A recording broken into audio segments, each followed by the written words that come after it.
Ao vivo? Aos vivos e a cores! Olha eu aqui de novo, chachando, olha eu aqui de novo, para chachar.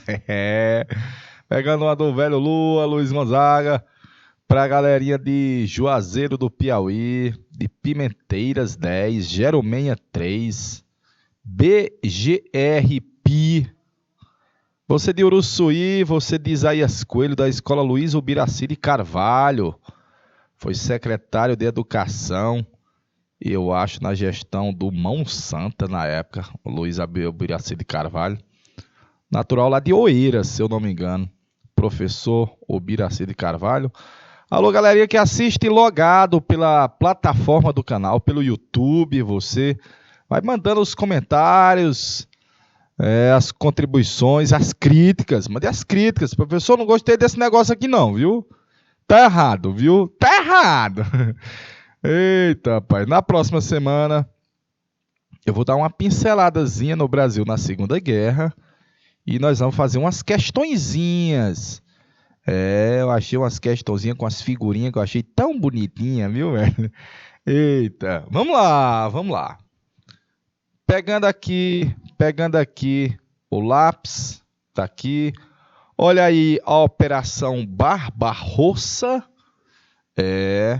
Perdoe-me, camarada Stalin, mas parecia uma boa oportunidade. Ah, papai, traíra esse Hitler, né? E tá aí a famosa Operação Barbarossa, que vai ser o calcanhar de Aquiles do Hitler, né? É uma estratégia militar que não foi muito salutar, haja vista a grande resistência dos soviéticos para defender o seu próprio território, como já havia ocorrido lá na época do Napoleão Bonaparte, né? Tá aí a Operação Barbarossa, as tropas alemãs invadindo o território da União Soviética, indo a Leningrado, a Moscou e a Stalingrado. Iha! Olha o que disse o Stalin, velho. Sempre que as unidades do nosso exército forem obrigadas a recuar, todo o material rodante ferroviário há de ser também retirado. Aos alemães não se deixará uma única máquina, um simples tanque, uma libra de pão, uma latinha de óleo, um alfinete. Os fazendeiros kolkhozes sairão com todos os seus animais, entregarão ao governo suas reservas de cereais para o envio daqueles que estão na retaguarda. Tudo que não puder ser carregado deve ser destruído, seja cereal, ferro, combustível ou metais não ferrosos, ou qualquer propriedade de valor. O nome disso é tática da terra arrasada. É ela mesma, viu, Erquinha? Tática da terra arrasada, rapaz. Tá aí no discurso do José Stalin, em 41. Bacaninha, em 41. Olha o que ele diz, ó. O inimigo é cruel e impiedoso. Ele quer nossa terra, nosso trigo, nosso petróleo. Ele visa a restauração do czarismo. Mentira que a família Romanov já tinha sido executada. A destruição de toda a nossa cultura dos povos da União Soviética e quer nos fazer escravo dos príncipes e barões alemães. Ah, quem é que não vai para a guerra com um discurso desse, não, velho? Quem é que não vai defender o seu país com um discurso nacionalista feito aí pelo meu amigo José Stalinini? Tá aí a famosa tática da terra arrasada. As tropas alemãs podem até entrar dentro da Rússia, mas elas não vão ter muitos louros, muitas vantagens. Velho. Guerra é guerra, viu? Mas só para você ver no cenário de 1941. Eu vou botar de 41 para 42. Olhe como o Hitler da Alemanha, ele conseguiu jogar os tentáculos e dominou praticamente toda a Europa, à exceção da Inglaterra.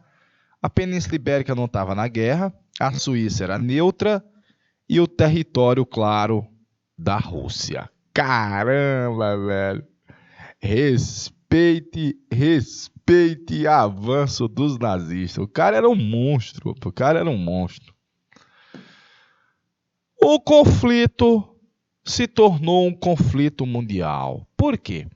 Porque depois do ataque japonês a Pearl Harbor, os Estados Unidos entraram num conflito. Foi no finalzinho de dezembro de 41 que o Zé Uá entra na guerra. Caramba! E aí passou a haver uma disputa direta dos Estados Unidos contra os japoneses, disputando áreas do Pacífico e da Ásia. Foi. Disputando áreas do Pacífico e da Ásia, galerinha, e do continente asiático. E aí, aos pouquinhos, as tropas norte-americanas foram adentrando dentro do continente asiático, de ilha em ilha. Juninho Bill, mostre o grande aí, mostre o grande, por favor. Os Estados Unidos vão entrar na guerra. Os Zé Uá vão entrar na guerra. Aquilo acolá é a guerra. Aquilo acolá é a guerra. Aqui é o Zé Uá. Eu estou me preparando para a guerra. Eu estou me preparando para o fatality. Os Estados Unidos, depois que entrar na guerra, a indústria bélica norte-americana produzia um Jeep por segundo. Um avião a cada 3 minutos. E a cada dia saía um navio novinho dos Estados Unidos. Ali é a guerra. Eu sou o Zé Uá. E eu vou entrar de com força, viu? Iha! Eita, pai! Respeita o Zé Uá na guerra, viu, velho? Respeita o Zé Uá na guerra. Ai, Pila. E a guerra é fora. É fora dos Estados Unidos, cara. A indústria bélica norte-americana, a recuperação por completo da crise de 29 veio a partir de 39, né? E a grande resistência contra os nazistas foi a longa e famosa Batalha de Stalingrado. A Batalha de Stalingrado. Que eu botei assim, ó. Napoleão desconsiderou a geografia. Se tivesse estudado o tio Adriano, não tinha ido para invadir a Rússia. E o Hitler desconsiderou a história. Não assistiu a aula do professor Flávio. Se tivesse assistido, não tinha entrado na União Soviética. Viu?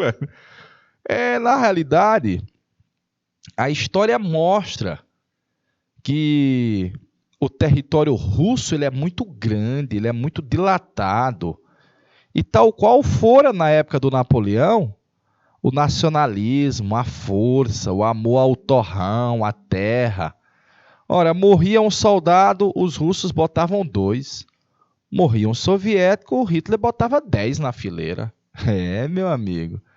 E depois o inverno e vários fatores. A logística para você abastecer as tropas é muito complexa, né?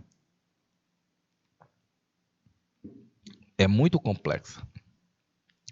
Mas aí, como você viu no texto, Stalin utilizou muito discurso dizendo que os nazistas, os alemães, os inimigos, queriam se apossar do território, do petróleo, dos cereais e transformar o povo soviético em escravo dos príncipes alemães. Então, isso alimentou a resistência dos soviéticos. Então, estou dizendo para você que o conflito agora é mundial. É uma guerra mundial, com batalhas no Oceano Pacífico, com batalhas no Atlântico, no norte da África. Ou seja, as batalhas não são apenas nas Europa, não é apenas no cenário europeu. Por último, nesse bloqueio naval atlântico feito pelos nazistas, submarinos alemães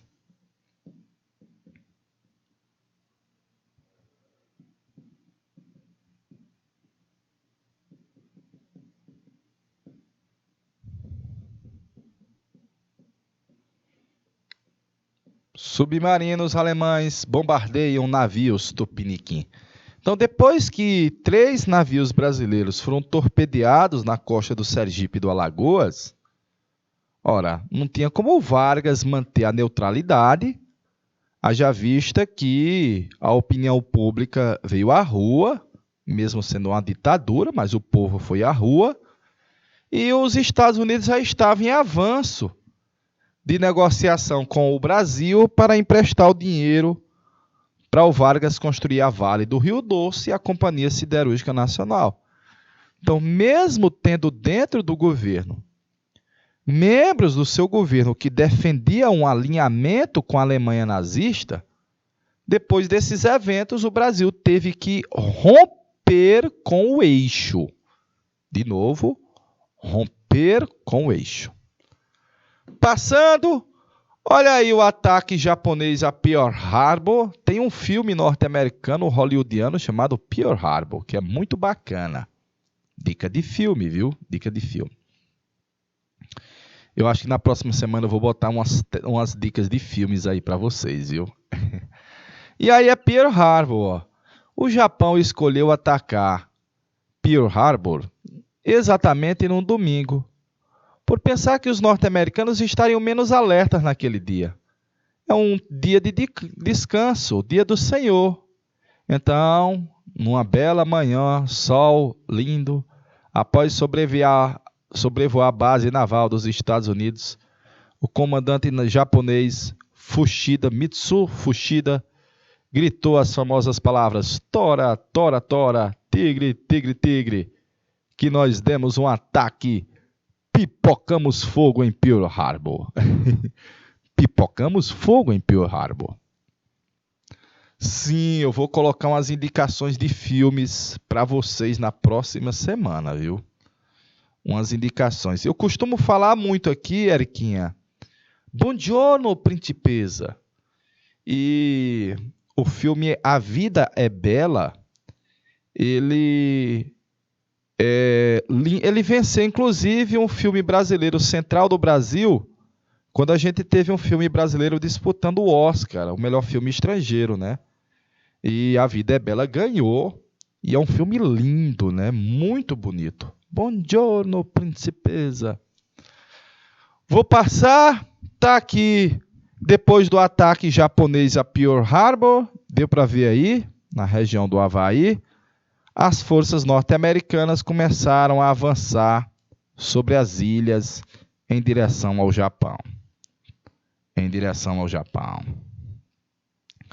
Cartas de Iwo Jima, olha aí, ó.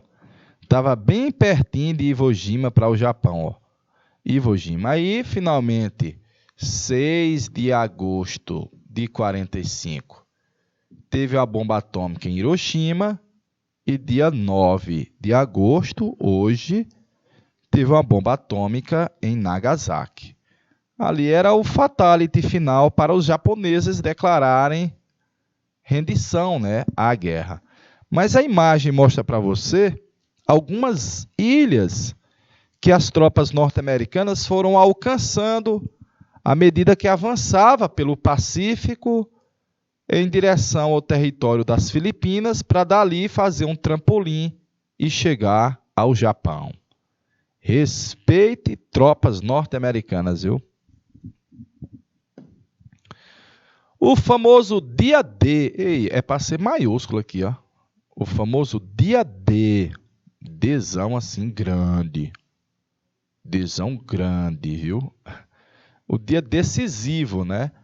Que na realidade foi utilizado o nome dia D para que os agentes nazistas não decifrassem, né? Porque você tinha os caras que decifravam os códigos, e para que os agentes nazistas não decifrassem os códigos utilizados pelos ingleses e norte-americanos. Qual era a data, né? 6 de junho de 44. E o Brasil vai lutar ao lado das forças aliadas. Então, nós vamos enviar a Força Expedicionária Brasileira, a FEB, os pracinhas, e a Força Aérea Brasileira, a FAB, lutando no norte da Itália, enfrentando as tropas fascistas, depois as tropas nazistas. Aí o Hitler começou a perder espaço. E aí eles adotaram como medida última: vamos eliminar os judeus da face da terra. A solução final vinha com o famoso Holocausto. Os campos de concentração se transformaram em campos de extermínio e as fábricas se transformaram em moedores de vidas humanas. Então, vamos dizer que pela primeira vez se criou um invento maligno a escala industrial de matar seres humanos de propósito, e o nome disso é o Holocausto. Lembre que nos campos de concentração não tinha apenas judeus, haviam homossexuais, haviam negros, eslavos, ciganos. Enquanto isso, havia o avanço das forças comunistas no leste europeu. No Piauiês, é como se as tropas soviéticas vissem do Oriente para o Ocidente. Ah, papai! E fosse aos pouquinhos libertando os países da Europa Oriental, e dentro dela estava colocando governos pró-comunismo. Ah, tá aí, olha. Daqui a pouco, o próprio território da Alemanha vai ser invadido, primeiro pelas tropas da União Soviética, e no dia seguinte, as tropas norte-americanas. Imagine só, né? Um dia entraram as tropas da União Soviética em Paris e no dia seguinte as tropas norte-americanas. O Hitler não viu isso acontecer. Covardemente, o Hitler comete o suicídio e, na realidade, não vê a humilhação de a Alemanha se render e, evidentemente, mostrar que não era superior, não havia superioridade da raça ariana.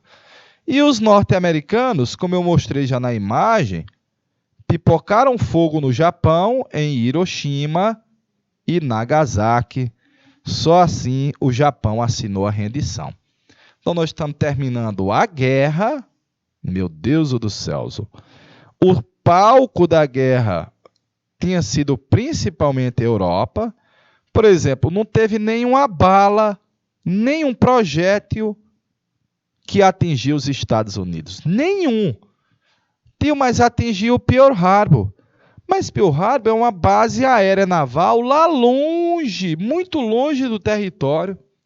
Enquanto o mundo estava em guerra, a economia norte-americana estava em pujança, produzindo. Ah, papai. E a Europa? Arrasada.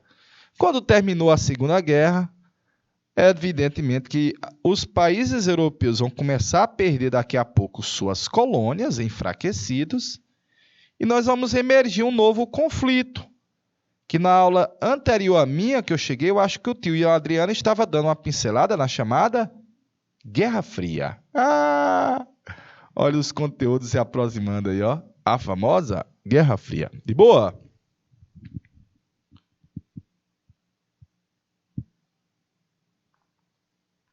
Juninho, deixa um minutinho na tela pra galerinha, por favor.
Beleza. Vou passar para a gente ver imagens. Primeiro, esse mapa ele é muito elucidativo para você ver a expansão das tropas nazistas no continente europeu.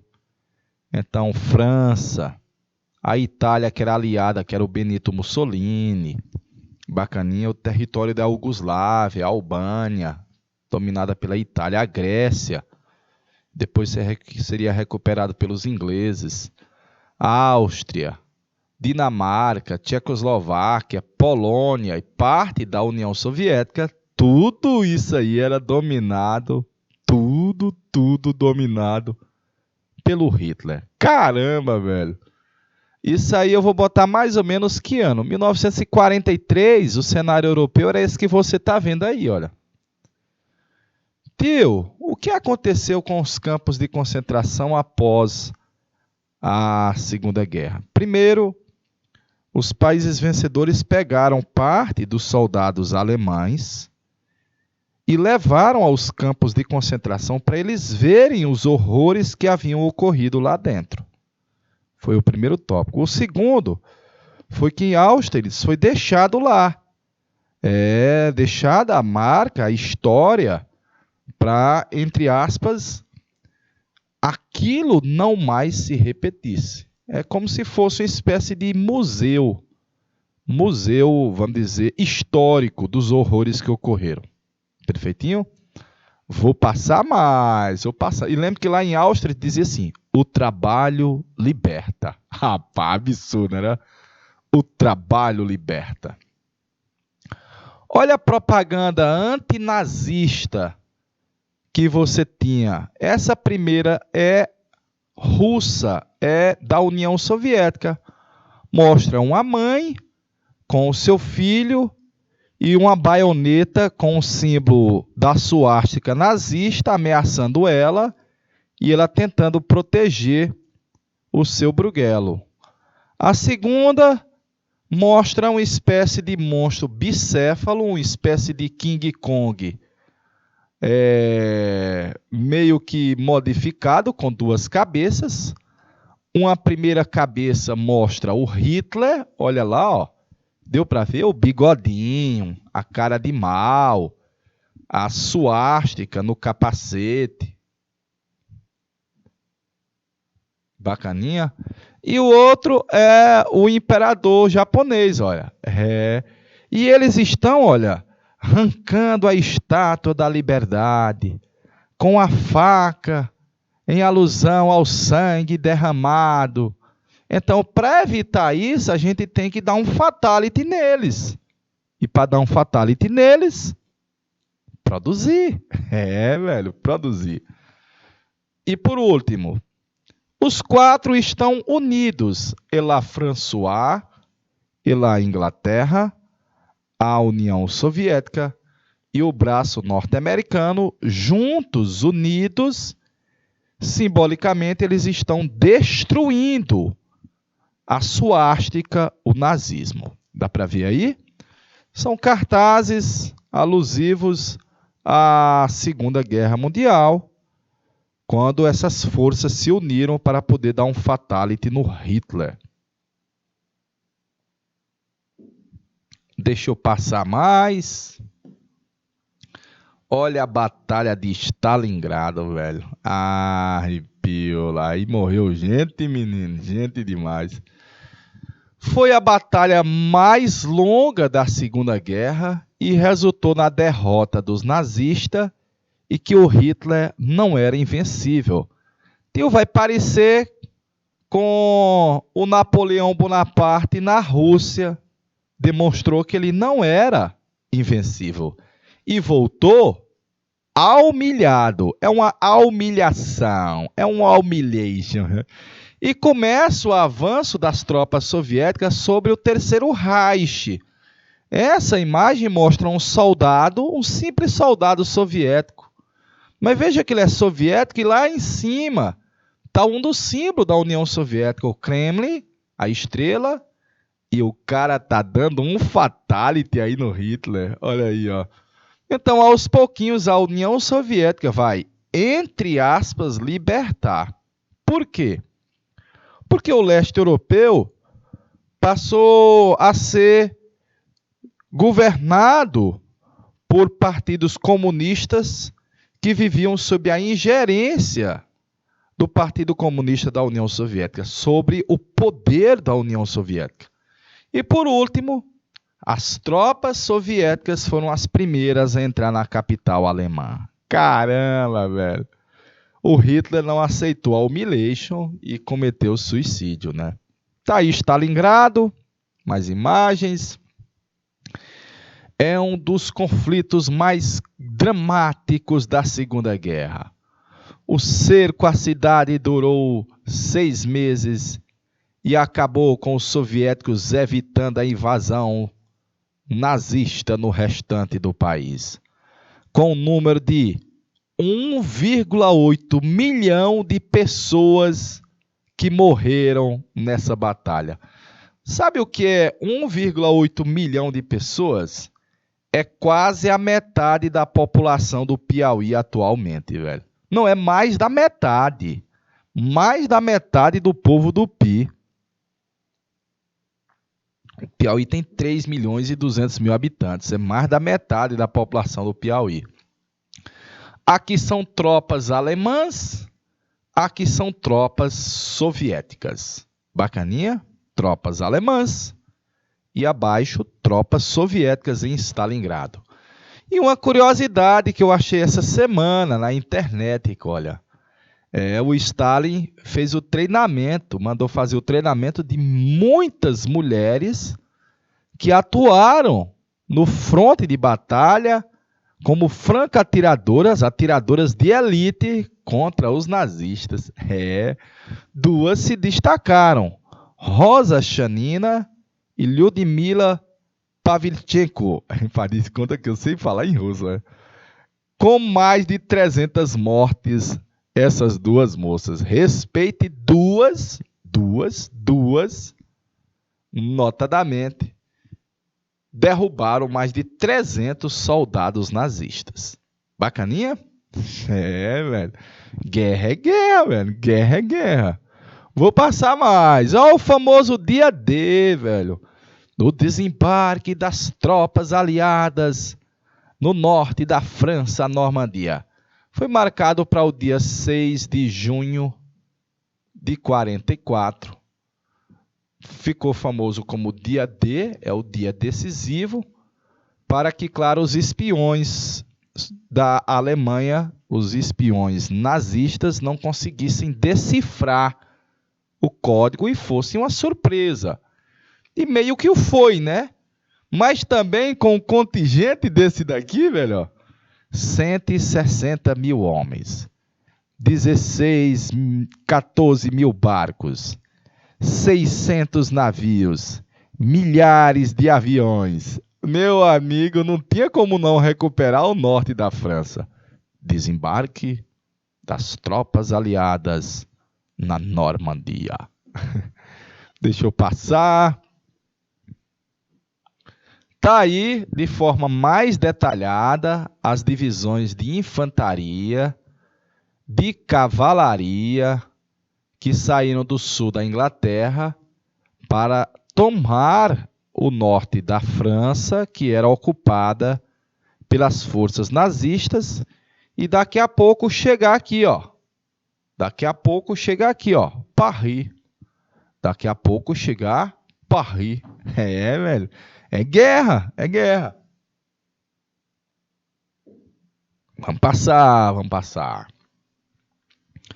Mas de forma próxima, está aí o desembarque das tropas aliadas na Normandia, em Utah, tropas norte-americanas, Omaha, Gold, Juno, Storm, canadenses, franceses, ingleses e norte-americanos.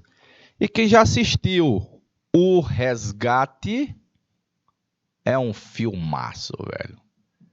O Resgate do Soldado Ryan. O Resgate do Soldado Ryan. O Resgate do Soldado Ryan. Caramba, é um mega filme, viu? É muito real. É feito pelo meu amigo Steven Spielberg e mostra de forma realista, dramática, o desembarque das tropas aliadas, maioria tropas norte-americanas e inglesas, nessa praia francesa na chamada Normandia. É pipoco, meu parente. Tchum, tchá, pá, pá, pá, pá, pá, tchum, pá, pá, pá, bum, bum, bum, bum, bum, bum. Tá aí mais imagem, comandante Montgomery dos Estados Unidos, com os barcos, os navios. O dia D em números. Cerca de 7.000 navios participaram da invasão, incluindo 1.200 navios de guerra. Naquela época, os nazistas só tinham na França 26 destroyers, 26 navios de guerra. E 4.000 embarcações de desembarque. Essas daqui, ó, parecem uns carros anfíbios. Chega até bem pertinho da costa. Cerca de 24.000 soldados aliados também foram colocados atrás das linhas inimigas, logo após meia-noite do dia da invasão. E 132.000 desembarcaram, ou seja, uma parte está indo pela praia e por avião, caindo lá de paraquedas por trás, na retaguarda, fechando os ingleses, viu? É guerra, velho, pipoco, viu?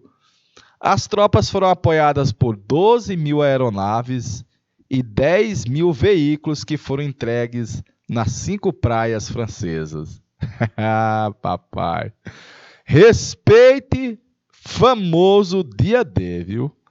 Mortandade de um lado, mortandade do outro, mas em menos de 3 meses, Paris estava liberta do domínio dos nazistas. A luz era iluminada em Paris, na Torre Eiffel. Olha o cenário se invertendo aí, ó. Olha o cenário se invertendo. Então aí, esse cenário, meio que os chefes nazistas já sabiam que a derrota da Alemanha era só uma questão de time. O Hitler sabia, mas ele baixava a guarda? Não, velho. Ele queria se entregar? Não.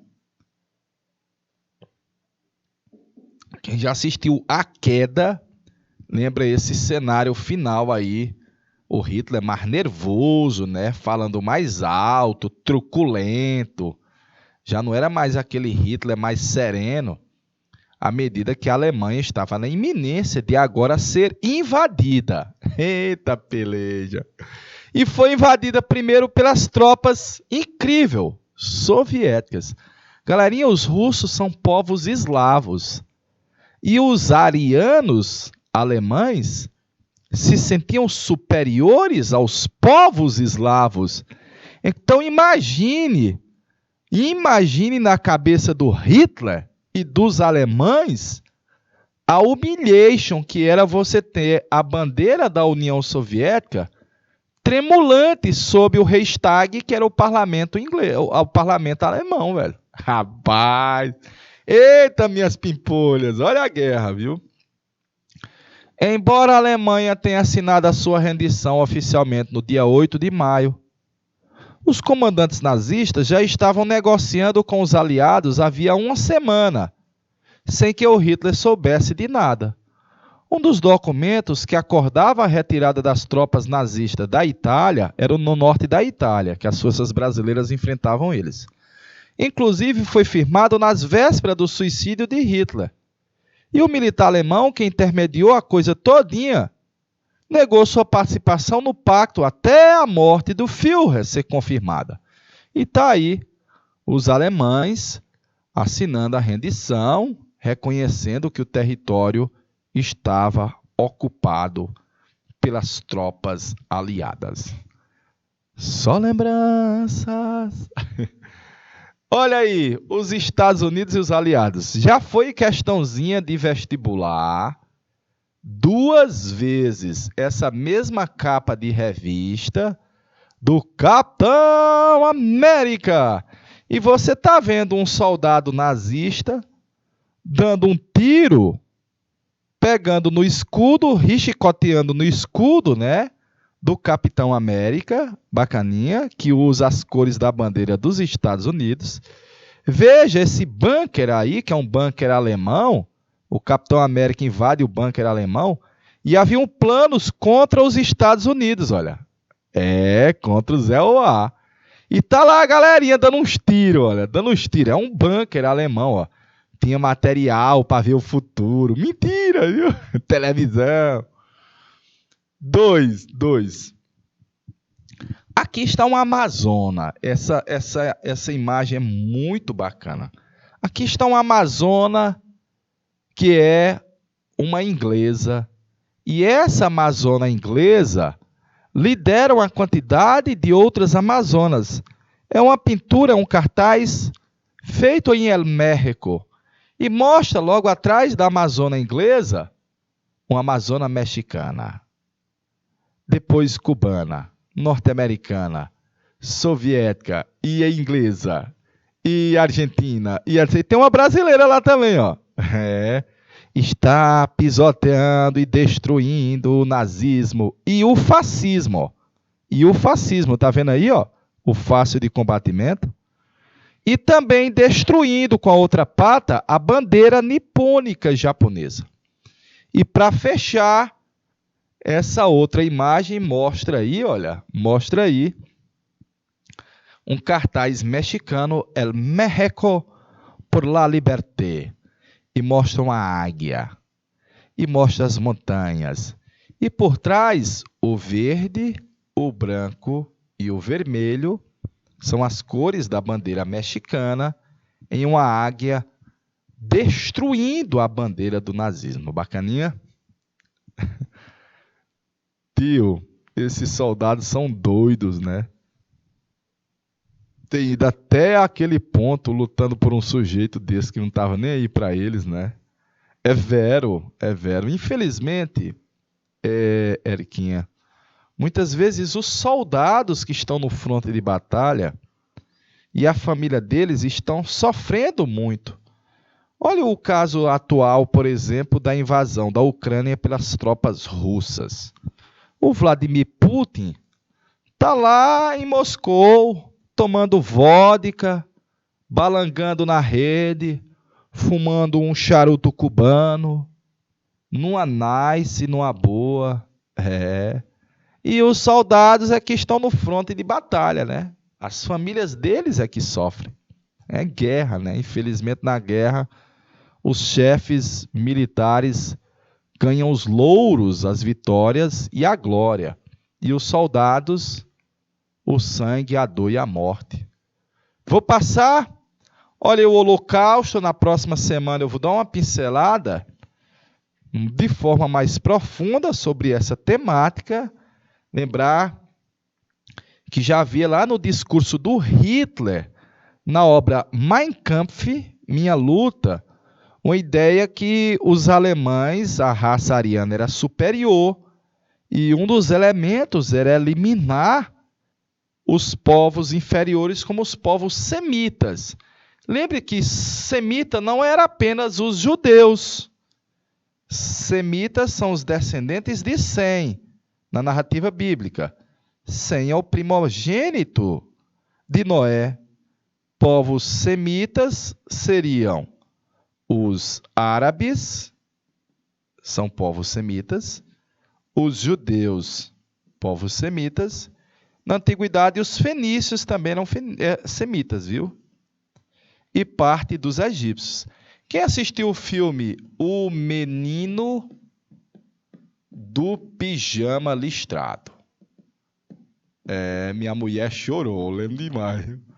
O Menino do Pijama Listrado, que é um espetáculo, né?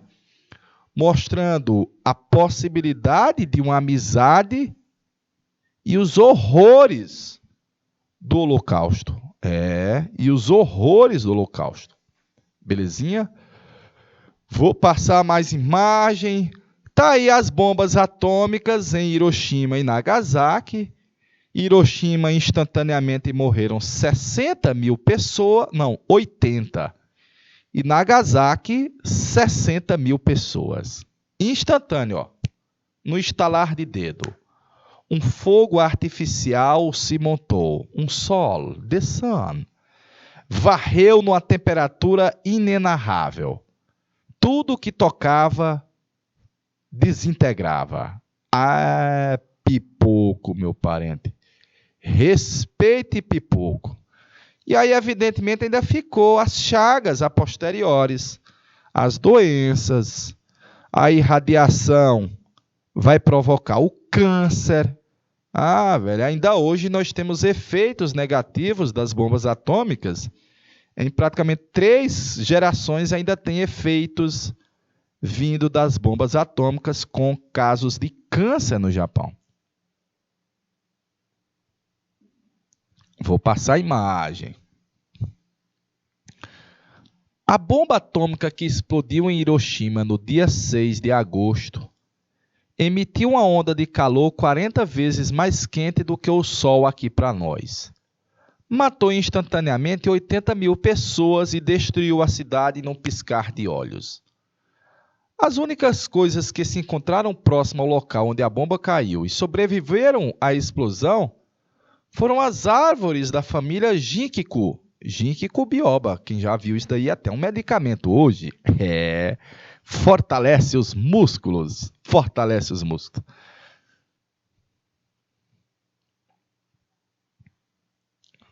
Vou passar mais a imagem. Aí o Japão se rendeu.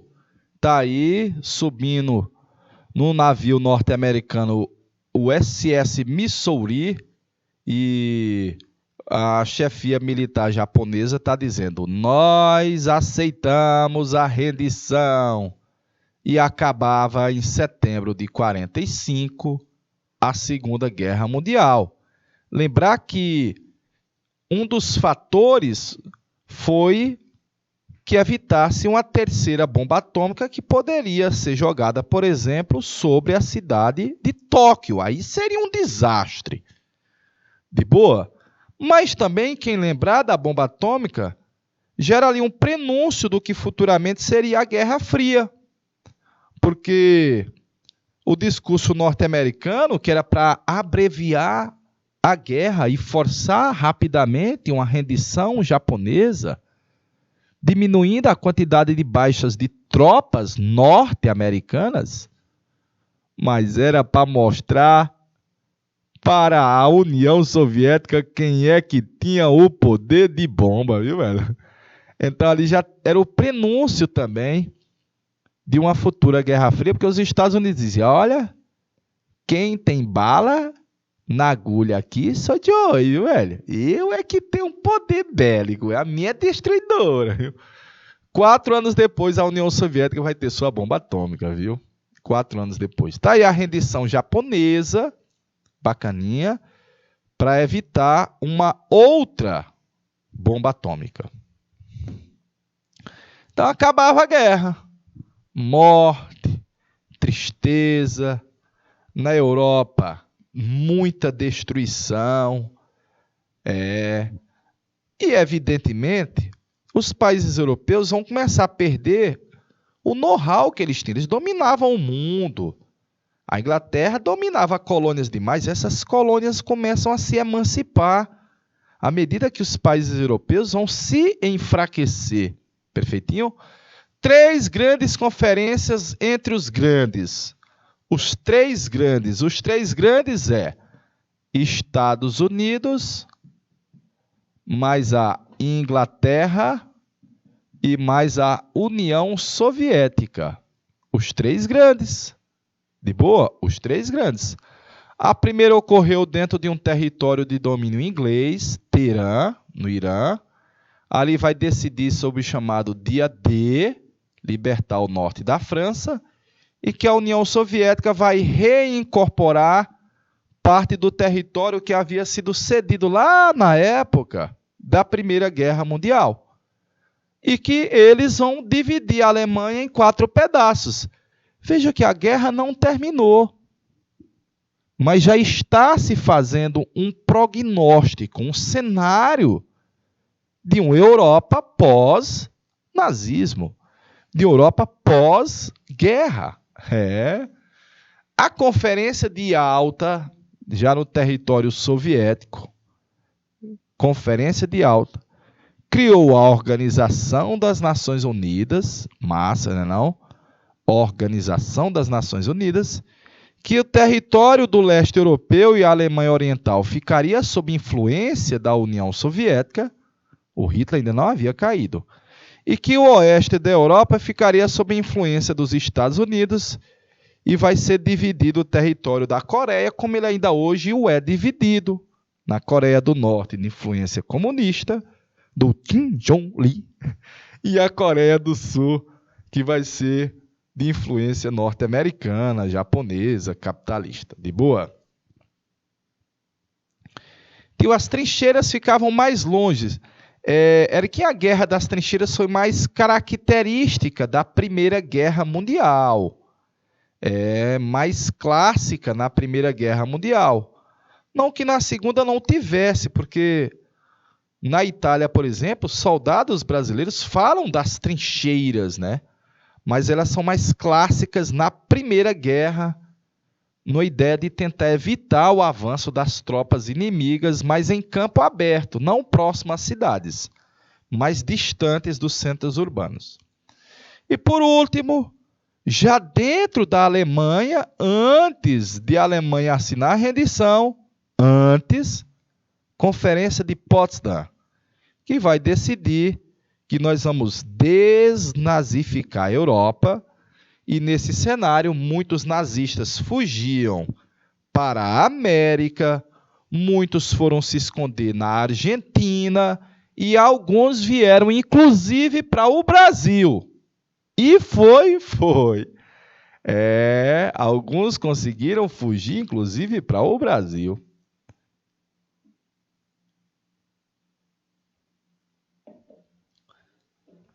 Joseph Mengele conseguiu fugir da Alemanha para a Argentina e depois esteve no Brasil. E o Mengele, galerinha, é daqueles que faziam muitos experimentos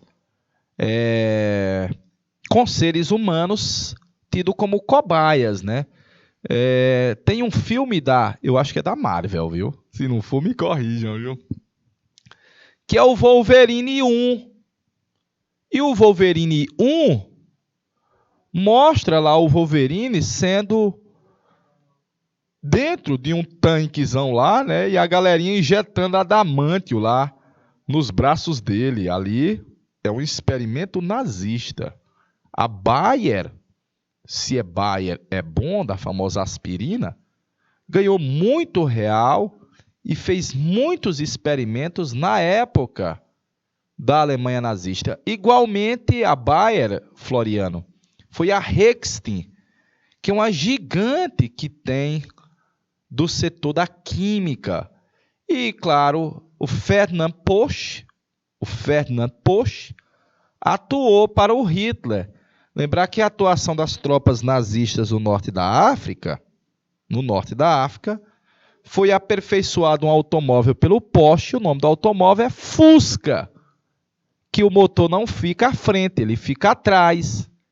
E numa África desértica, é um motor que não é refrigerado a água. Oh! Massa, não é, galerinha? Beleza, estamos fechando, olha. Que vai começar o fatality entre eles, olha.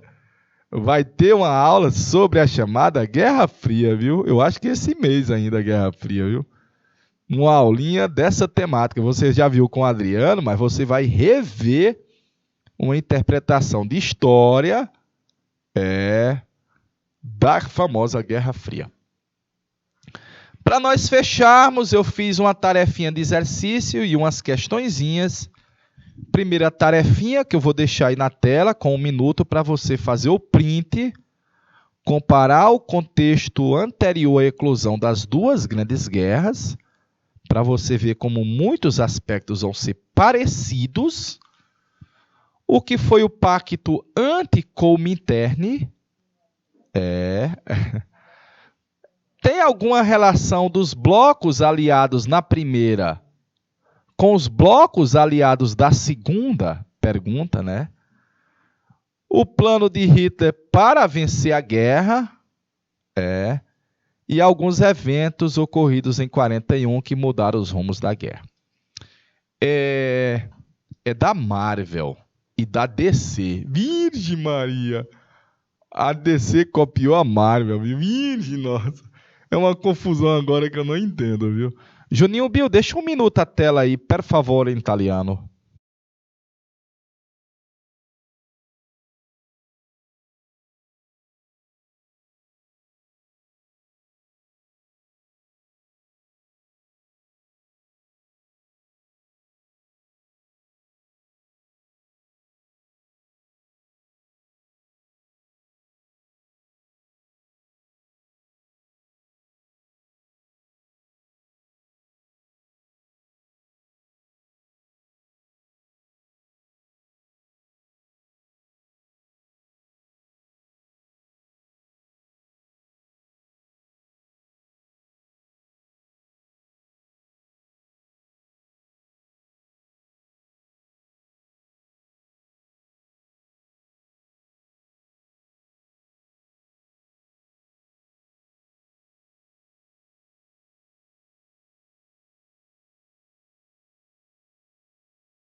Creuza. Questãozinha aí, olha. Questãozinha, eu acho que é do Enem, viu?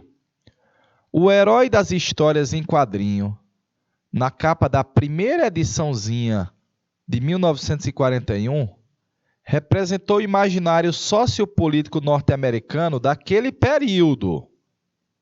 Ele quer que você assinale a alternativa correta. As cores e o uniforme utilizados por esse personagem demonstram seu caráter antinacionalista? Antinacionalista? Não, até o nome, ó. Capitão América! Steve Rogers, nome original desse personagem, foi representado como anti-herói, pois não agia em nome do governo norte-americano para derrotar os nazistas? Falso, galerinha. Falso, viu? Com certeza falso. Letra A e B, só lembranças. A e B, só lembranças. Deixa eu passar. Esse personagem foi criado para representar o imperialismo norte-americano e demonstrar que era possível uma aliança com os nazistas num plano macropolítico. Alô, Glorinha, não é para representar o imperialismo norte-americano e nem aliança com os nazistas, de boa? O herói em questão apresentava todas as virtudes defendidas pelos norte-americanos: patriotismo, coragem, liderança, honestidade, e era um representante ideal para o capitalismo. Opa! Vamos deixar aí a letra D de danadinho em stand-by. O Sentinela da Liberdade, outro nome dado ao herói da imagem, tornou público todos os problemas do mundo capitalista. Sendo um crítico ao modelo de vida norte-americano? Também não, velho. Também não. Então, a alternativa correta na questão aí sobre o Capitão América é letra D de danadinho, né? Deixa eu ver.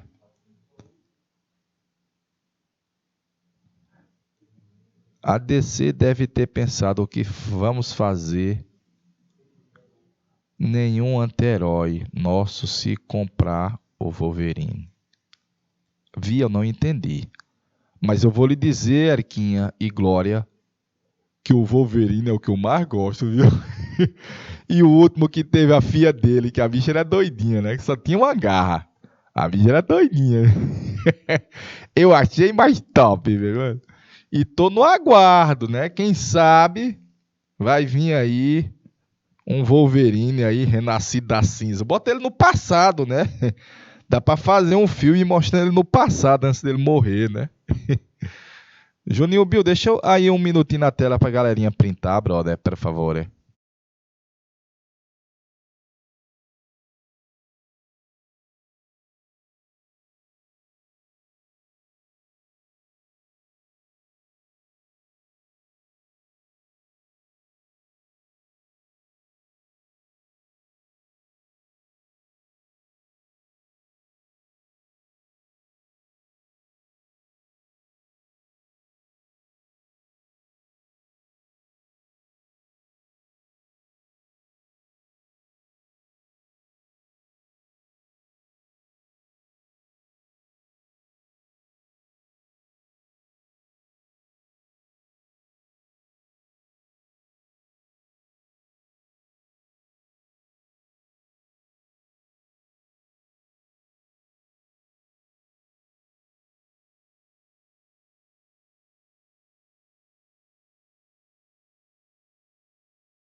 Beleza, beleza, beleza de Creuza, galerinha. Beleza, tio, não gostei da filha do Wolverine. Eu achei ela doidinha. Ligeira, né? A bicha é nervosa, igual o pai. Olha, tem outra questão. Vou deixar as questões para a próxima aula. Na próxima semana eu vou ver se eu consigo. Vou ver se eu faço slide amanhã ou depois, colocando um pouquinho de Brasil na Segunda Guerra Mundial. Trazer um pouquinho para nós também, a Força Aérea, a Força Expedicionária, os piauienses na Segunda Guerra. Ver se eu dou uma pincelada também no Holocausto e aí as questões. Vou ver se eu faço um garimpo, uma garimpagem de umas questões boas de Segunda Guerra. De boa? Ó, deixando um cheiro na caixa do Oi. Tio Flávio, ó, desejando uma boa aula. Agora vai ser Spanish, com meu amigo Ulisses, já está aqui no estúdio para me expulsar da sala, viu? Deixando o cheiro, aguardando você na próxima semana. Tchau, tchau, tchau. Valeu, galerinha.